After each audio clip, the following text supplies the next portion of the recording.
ದಾರಿ ತಪ್ಪಿಡ್ತೀನಿ. ಇಲ್ಲ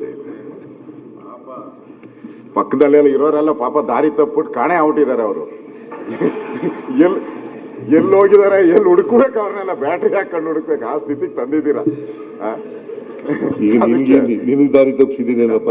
ನನ್ನ ಸ್ನೇಹಿತ ಅಂತ ಹೇಳಿದಿರಲ್ಲ, ತಪ್ಪಿಸಿಲ್ಲ. ನಿನಗೆ ದಾರಿ ತಪ್ಪಿಸೋ ಪ್ರಶ್ನೆನೇ ಇಲ್ಲ. ವಿರೋಧ ಪಕ್ಷದ ಯಾರಿಗಾರು ದಾರಿ ತಪ್ಪಿಸಿದ್ದೀನಿ ಅಂದ್ರೆ ಯಾರಿಗಾರು ದಾರಿ ತಪ್ಪಿಸಿದ್ದೀನಿ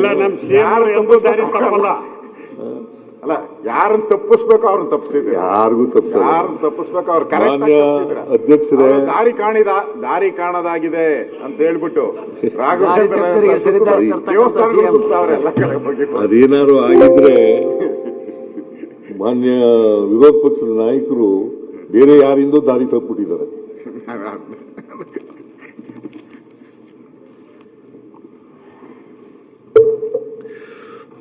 ಅದರಿಂದ ನಾನು ಯಾರಿಗೂ ದಾರಿ ತಪ್ಪಿಸ್ತಕ್ಕಂಥ ಇದು ವಾಸ್ತವವಾದಂಥ ವಿಚಾರಗಳನ್ನ ಸದನದ ಮುಂದೆ ಇಡ್ತಾ ಇದ್ದೀನಿ. ಯಾಕಂದ್ರೆ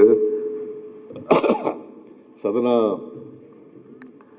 ನಾವು ದೇವಾಲಯ, ನ್ಯಾಯಾಲಯ ಅಂತ ಅನ್ಕೊಂಡಿದ್ದೀವಿ.